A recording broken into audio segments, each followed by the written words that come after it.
Fala pessoal, tudo certo? Me chamo Nabor Leodoro, sou especialista em investimentos pela Ambima e hoje eu vou mostrar para vocês como realmente a gente pode viver de dividendos aqui no Brasil e não somente com renda fixa, mas investir em ações também é um investimento muito bom. Hoje, como a renda fixa está muito em alta, os juros está muito em alta, o pessoal na internet para de falar de ações e começa a falar só de renda fixa. Quando a renda fixa ou os juros do Brasil volta a baixar, o pessoal para de falar de renda fixa e volta a falar de ações. Então eu vim mostrar aqui para vocês como comprar ações, independente do dia ou do ano que tu compra, é uma boa escolha, só que se tu faz isso pensando no longo prazo. Então eu vou levar vocês aqui para a tela do computador e vou mostrar para vocês na prática como isso pode funcionar. Então aqui eu simulei uma carteira de investimentos, uma carteira simulada, que Deus me dê essa carteira um dia, né? Mas hoje não possuo ainda, infelizmente. Mas é uma carteira que hoje tem um patrimônio de R$16.776.000. E o que eu quero mostrar aqui para vocês é que investindo no longo prazo dá certo e viver de ações realmente dá certo aqui no Brasil, principalmente quando tu investe em empresas boas pagadoras de dividendos. Então eu quero mostrar essa carteira aqui. Ela é uma carteira que, se a gente for olhar o lançamento, eu lancei elas comprando todas essas empresas em uma data específica. Dia 1º de janeiro de 2009, comprei 50 mil ações de cada empresa, né? Então comprei 50 mil ações da Sanepar, que é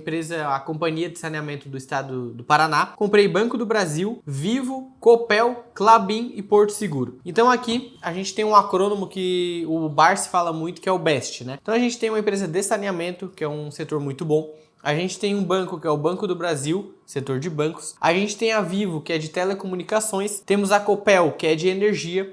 Temos a Klabin, que é uma indústria. E temos a Porto Seguro, que é a parte de seguros.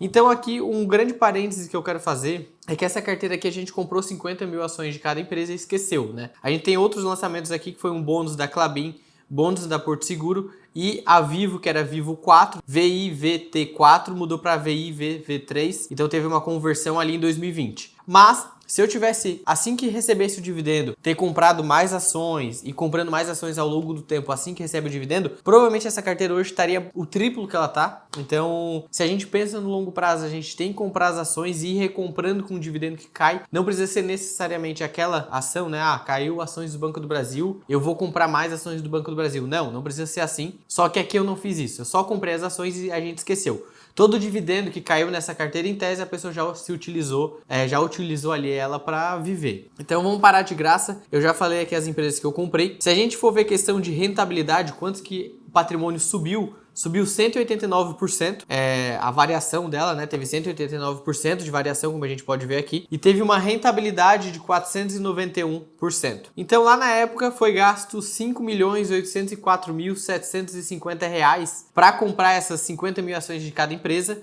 e hoje está avaliado em R$16 milhões, né? Então a gente vê que só isso aqui é o valor que pagou nas ações e o que vale hoje as ações, né? Então já subiu muito. Quando a gente vai ver a questão de rentabilidade das empresas, a Copel subiu 630%, né? Na verdade teve uma rentabilidade de 630%. Qual é a diferença de variação para rentabilidade? A variação é o preço do papel, né? Então saiu de 2,40 para 11,02 Copel 6. Então teve uma variação no preço do ativo ali de 359%, tá? Uma rentabilidade de 630. O que é a rentabilidade? É a variação do ativo mais o pagamento de dividendos. Então teve uma rentabilidade muito boa. Porto Seguro teve 218% de rentabilidade, de variação, e teve 622% de rentabilidade.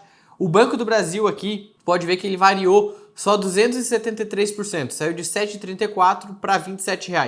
Só que a rentabilidade total da carteira ali em Banco do Brasil foi 1.168%. Por quê? Porque o Banco do Brasil paga muito dividendos. E essa carteira, eu montei essa carteira simulada pensando nisso. A gente vai pegar cada empresa de um setor diferente, um setor bom, um setor perene, que paga dividendos independente da crise. Então veio pandemia, continuou pagando dividendo.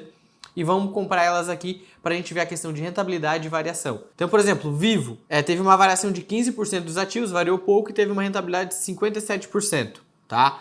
Klabin variou 313% e 1.087% de rentabilidade. Sanepar, aqui Sanepar foi uma lavada, né? A gente comprou por 52 centavos o preço médio da ação e foi para 5,69. Teve uma variação de 1.001 com 29% contra 2.161,59 de rentabilidade. Quando a gente vai ver aqui a questão dos proventos, para a gente ter uma noção, isso que eu falei é muito importante. Se quando caísse o dividendo eu fosse lá e recomprasse as ações, isso aqui seria um número muito maior. E a gente está falando de investimento a longo prazo, faz 16 anos que comprou essas ações. Então, se a gente de fato tivesse feito isso, né, de ter recomprado as ações ali, hoje isso aqui seria muito maior, volume muito maior. E quando a gente pensa numa estratégia de longo prazo, tem que ser feito isso, tá? Mas vamos analisar aqui o proventos que essa carteira recebeu, né? Agora olhando para os últimos 12 meses, lá em maio de 2024 recebeu R$14 mil de dividendo, em junho 195. Só que aqui uma coisa muito interessante de se ver, né? Teve alguns meses que não pagou dividendo, porque essas empresas não pagam todos os meses. Só que agora, em abril, tem R$377 mil de dividendos para receber. Vamos ver aqui qual que é essa empresa que vai pagar esse caminhão de dividendos, né? Olhando aqui para o histórico mensal de dividendos, a gente vai olhar lá desde 2009, né? 2009 a carteira recebeu 188 mil. O maior ano ali de 2009 a 2015 foi em 2012, recebeu 379 mil de dividendos. Então a média ali ficou de 30 mil, 35 mil, 18 mil, 15 mil reais de dividendos por ano. Se a gente vai olhar ali de 2016 a 2025, o maior recebimento de proventos foi em 2021, pós-pandemia. E mesmo na pandemia, a carteira recebeu 379 mil de dividendos, né? Então a gente vai olhar ali em 2021, a carteira recebeu 1.133.000 de dividendo, dando mais ou menos 95 mil reais mensais de dividendo, tá? 2024 teve ali 70 mil de média e esse ano já recebeu 126 mil de dividendo, sendo apenas 2 meses de recebimento. A gente vai olhar aqui, né? Janeiro e fevereiro não recebeu dividendos, março recebeu 68 mil e abril 58 mil, tá? Quando a gente vai olhar agora qual é esse dividendo, esse provento que a carteira vai receber, que vai pagar muito dividendo, a gente olha aqui que Vivo vai pagar 503 mil reais de JCP, né, já descontados 15% ali do JCP, e 419 mil reais de proventos agora é dia 30/4. Então a carteira já tem muito mais para receber. Quando a gente vai olhar aqui para o total de recebimento de dividendos já pagos, né, a gente vê aqui 7 milhões já pagos, 754 mil nos últimos 12 meses.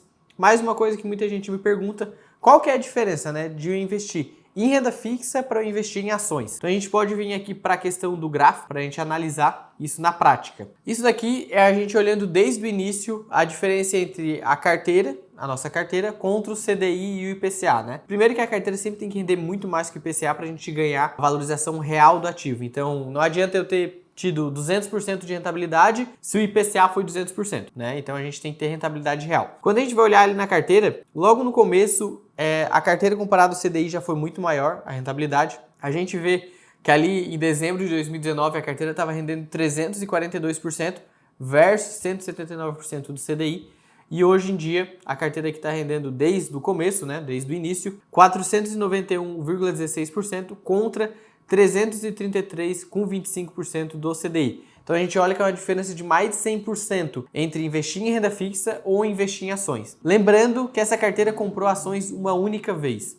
Se a gente tivesse comprado sempre que caísse o dividendo mais ações, esse número seria gigantesco de diferença. Mostrar-se na prática é muito bom porque a gente mostra que realmente investir em ações, ainda mais todos os dias, né, ou todos os meses, na verdade, a gente investir todos os meses em ações, ter esse hábito de investir, faz muita diferença no longo prazo. Por quê? Independente do juros estar alto agora ou o juros estar baixo depois, se tu compra todos os meses ações, o teu preço médio vai ser bom e lá na frente vai fazer muita diferença. E lembrando que a grande diferença é o seguinte, né? Hoje, quando o juros está alto, aquele pessoal que não sabe investir de fato, ele sai da bolsa de valores e vai para renda fixa, porque ele vai pensar, por que eu vou correr risco para ganhar 15% ao ano se eu posso ganhar 15% na renda fixa sem risco? Então o pessoal sai da renda variável e vai para a renda fixa. Quando os juros baixa, o pessoal pensa, não, eu tenho que ir para a renda variável porque em vez de eu ganhar 6, 7% ao ano com a Selic na renda fixa, eu vou ganhar 10, 12% na bolsa de valores. Então, aí que acontece a sardinhagem, né? O pessoal sai de um ativo que está em alta agora para ir para outro e fica fazendo essa troca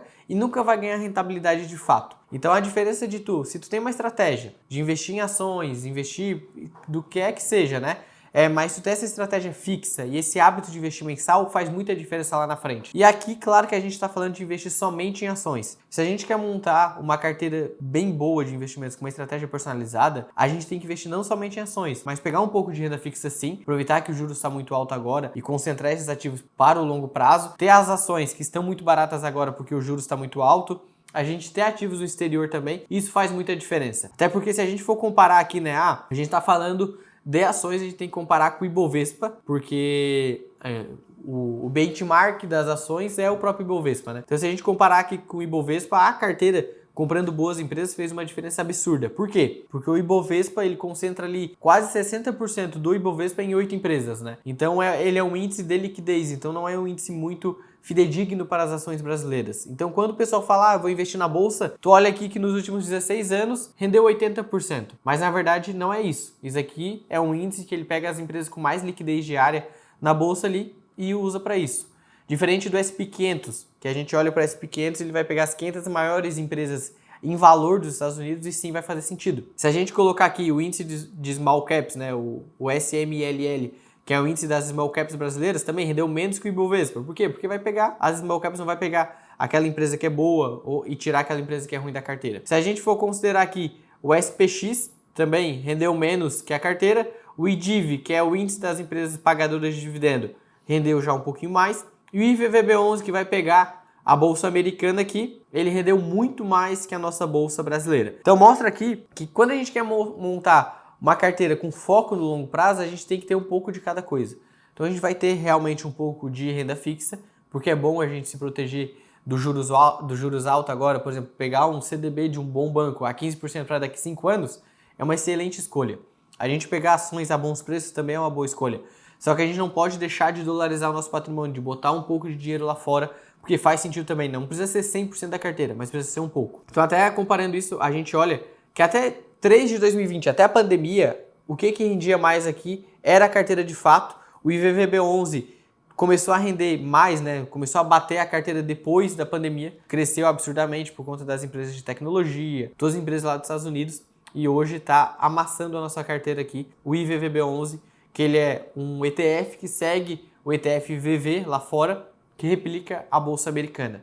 Inclusive, se é muito complicado esses termos para você, tem alguns vídeos aqui no canal que a gente fala de ETFs internacionais, fala de como dolarizar o patrimônio, que faz muito sentido também. Então eu quis trazer essa carteira aqui para mostrar para vocês que de fato vale a pena investir em ações, vale a pena também montar uma carteira diversificada, né, ter uma diversificação do patrimônio, só que investir em ações brasileiras é um bom investimento pensando no longo prazo. E o próximo vídeo aqui do canal vai ser um vídeo como analisar uma ação na prática, como ver os indicadores, qual indicador faz sentido a gente ter na carteira ou não, tá bom? Então espero que você tenha gostado do vídeo, deixe seu like, compartilhe esse vídeo com aquele amigo que fala que investir em ações não é uma boa escolha e espero que você tenha gostado, se inscreva no canal e até o próximo vídeo.